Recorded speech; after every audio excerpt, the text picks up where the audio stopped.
ਤੁਹਾਡਾ this is the right hand thumb rule.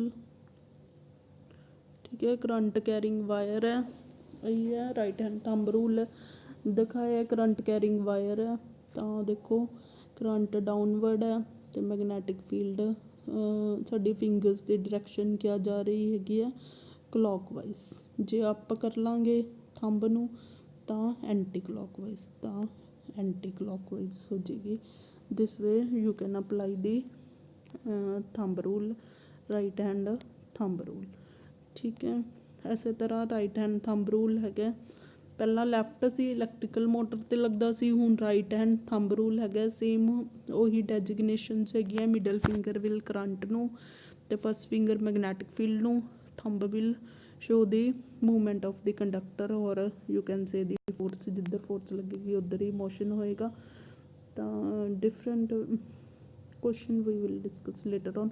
Electrical generator किस सिद्धांत ते काम करता है, विच प्रिंसीपल। इलैक्ट्रिकल जनरेटर च जो है साडे इदां दे पूरे स्प्लिट रिंग्स की जगह फुल पूरे रिंग्स लगे हुए हैं। ठीक है, और ब्रशेस V1 V2 लगता है। इलैक्ट्रिकल जनरेटर च असी इस शाफ्ट नूं घुमाने, जो एक्सिल है इनू घुमाने तो जिदे करके कोयल घूमेगी। मैगनैटिक फील्ड तो लग ही रहा है, परमानेंट मैगनैट्स की जगह इत्थे असीं इलैक्ट्रोमैगनैट्स लगाने हैं तो एज ए रिजल्ट ये करंट प्रोड्यूस होता है। ठीक है, जो शाफ्ट नूं घुमाया जाता है मैगनैटिक फील्ड लग रहा है तो इस तो करंट प्रोड्यूस होता है। इस प्रिंसीपल ते काम करती है और इस ते किहड़ा थंब रूल लगता है, राइट हैंड थंब रूल लगेगा। वही है करंट की डायरैक्शन इधर है, इधर है फील्ड इदा लग रहा है तो ये जो भी राइट हैंड के अकॉर्डिंग देख लो करंट फील्ड इधर है तो अपवर्ड आ रहा है। ए बी जो है पहला अपवर्ड जाएगी। ठीक है, इस दे अकॉर्डिंग ए बी दे विचों करंट इदा जा रहा है, फील्ड इधर लग रहा है तो थंब जो है अपवर्ड शो कर रहा है। आई अप्लाइड जस्ट नाउ तो ये क्यूम्यूटेटर की जगह ते हाफ रिंग की जगह ते फुल रिंग लगे होंगे हैं, जिस करके देखो अगर तो हाफ रिंग लगे तो इदा अल्टरनेटिंग करंट होएगा, क्योंकि कोयल जो है कोयल च करंट की डायरैक्शन चेंज होती रहेगी। पर इस फुल रिंग लगे है तो ये करंट की डायरैक्शन नहीं चेंज होएगी। ठीक है, तो डायरैक्ट करंट प्रोड्यूस होएगा। जनरेटर दो तरह के होंगे, AC जनरेटर और DC जनरेटर। AC जनरेटर च अल्टरनेटिंग करंट प्रोड्यूस होएगा, जिस मतलब कोयल दे विच करंट की जो है डायरैक्शन चेंज होती रहेगी। और DC करंट च DC to get the DC जो असी विच does not change the direction in split तो वो हाफ रिंग यूज़ कर सकते हैं। ठीक है, with this arrangement one brush is at all time in contact with the arm. तो अगर DC करंट प्रोड्यूस करना है तो हाफ रिंग यूज़ करोगे। अगर AC करंट प्रोड्यूस करना अल्टरनेटिंग दा मीनस कि जिमें AB है, AB दे विचों पहला करंट इस डायरैक्शन च है, फिर सैकेंड हाफ च करंट क्या है ओपोजिट डायरैक्शन च हो जाएगा तो उन्होंने AC करंट कहने हैं। तो उस टाइम असी किहड़े रिंग्स यूज़ करने हैं, फुल।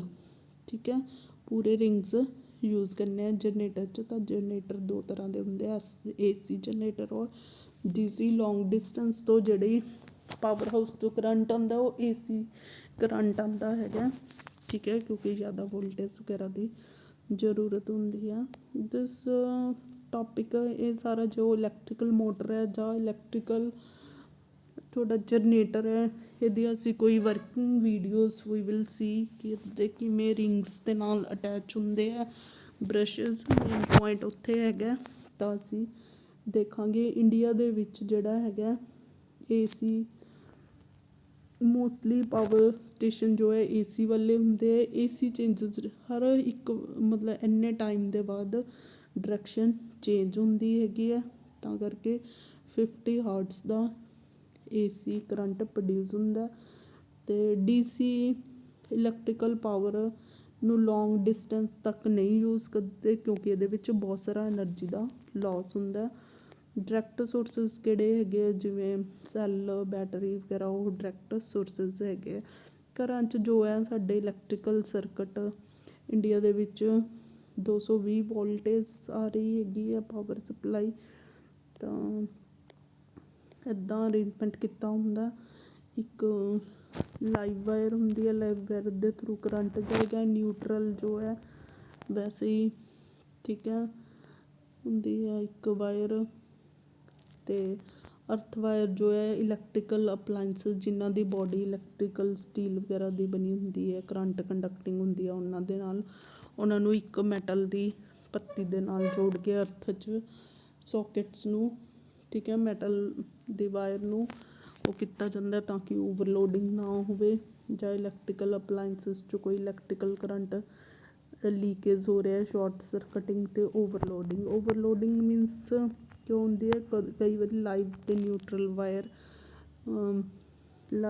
ਅਗਰ ਇੰਸੂਲੇਟਿਡ ਕੋਟਿੰਗ ਦੀ ਖਰਾਬ ਹੋ ਜਾਂਦੀ ਹੈ ਤਾਂ ਕਰਕੇ ਉਹਦੇ ਵਿੱਚ ਠੀਕ ਹੈ ਓਵਰਲੋਡਿੰਗ ਅਤੇ ਸ਼ੋਰਟ ਸਰਕਟਿੰਗ ਤੋਂ ਬਚਾਉਣ ਲਈ। That's was all. ਰੈਸਟ ਵੀ ਲਾਈਵ ਵਾਇਰ ਰੈੱਡ ਕਲਰ ਦੀ ਜਿਸ current carrying, neutral wire black colour ਦੀ ਜਿਸ 'ਚੋਂ ਕੋਈ ਕਰੰਟ ਨਹੀਂ ਜਾਏਗਾ, ਐਕਸਟਰਾ ਵਾਇਰ ਹੈਗੀ ਆ। ਔਰ ਅਰਥਿੰਗ ਵਾਇਰ ਕਿ ਇਲੈਕਟ੍ਰੀਕਲ ਅਪਲਾਇੰਸਿਸ ਜਿਨ੍ਹਾਂ ਦੀ ਬੋਡੀ ਸਟੀਲ ਜਾਂ ਲੋਹੇ ਦੀ ਬਣੀ ਹੁੰਦੀ ਆ ਉਹਨਾਂ ਨਾਲ ਨੂੰ ਕਨੈਕਟ ਕੀਤਾ ਜਾਂਦਾ ਔਰ ਉਹ ਓਵਰਲੋਡਿੰਗ ਅਤੇ ਸ਼ੋਰਟ ਸਰਕਟਿੰਗ ਤੋਂ ਬਚਾਉਣ ਲਈ ਅਸੀਂ ਫਿਊਜ਼ ਦੀ ਵਰਤੋਂ ਕਰਦੇ ਹਾਂ। ਠੀਕ ਹੈ, ਫਿਊਜ਼ ਦੀ ਜੋ ਤਾਰ ਹੈ ਉਹ ਘੱਟ ਮੈਲਟਿੰਗ ਪੁਆਇੰਟ ਵਾਲੀ ਹੁੰਦੀ ਹੈ ਅਤੇ ਲੈਸਰ ਜ਼ਿਆਦਾ ਰਜਿਸਟੈਂਸ ਵਾਲੀ ਆ, ਤਾਂ ਉਹ ਫਿਊਜ਼ ਦੀ ਜੋ ਵਾਇਰ ਹੈ ਉਹ ਮੈਲਟ ਹੋ ਜਾਏਗੀ। ਇੱਦਾਂ ਸਾਡਾ electrical appliances due to overloading ਬਚ ਜਾਂਦੇ ਆ। ਔਰ ਘਰਾਂ 'ਚ ਪੈਰਲਲ ਸਰਕਟ ਲਗਾਏ ਜਾਂਦੇ ਆ ਤਾਂ ਕਿ ਅਕੋਰਡਿੰਗ ਟੂ ਵੋਲਟੇਜ ਸੇਮ ਹੋਏਗੀ। ਪੈਰਲਲ ਸਰਕਟ ਕਰੰਟ ਕਿਆ ਹੈ ਡਿਵਾਈਡ ਹੋਏਗਾ। ਠੀਕ ਹੈ, ਆਲਰੇਡੀ ਡਨ ਇਨ ਦੀ ਪ੍ਰੀਵੀਅਸ ਚੈਪਟਰ। ਜੋ ਵੀ ਥੋੜ੍ਹਾ ਬਹੁਤ ਕਮੀ ਰਹਿ ਗਈ ਅਸੀਂ ਕੁਐਸਚਨ 'ਚ ਡਿਸਕਸ ਕਰਾਂਗੇ। ਮੇਨਲੀ ਸਪਲਿਟਰਿੰਗ, ਕਮਿਊਟੇਟਰ, ਆਰਮੇਚਰ ਕਿਆ ਹੁੰਦੀ ਹੈ, ਇੱਦਾਂ ਦੇ ਥੋੜ੍ਹਾ ਹੋਰ ਡਿਸਕਸ ਕਰਕੇ ਕੁਐਸਚਨ ਵਿਦ ਕੁਐਸਚਨਸ ਤਾਂ ਇਸ ਟੋਪਿਕ ਨੂੰ ਹੋਰ ਸਟਰੋਂਗ ਕਰਾਂਗੇ। ਯੂ ਕੈਨ ਸੀ ਸੋ ਮੈਨੀ ਵੀਡੀਓਜ਼, ਵਰਕਿੰਗ ਵੀਡੀਓ ਦੇਖੋ ਇਹਨਾਂ ਦੀ ਇਲੈਕਟ੍ਰੀਕਲ ਮੋਟਰ ਅਤੇ ਇਲੈਕਟ੍ਰੀਕਲ ਜਨਰੇਟਰ ਦੀ, ਤਾਂ ਕਿ ਤੁਹਾਡੀ ਅੱਛੀ ਤਰ੍ਹਾਂ ਸਮਝ ਆ ਜਾਏ।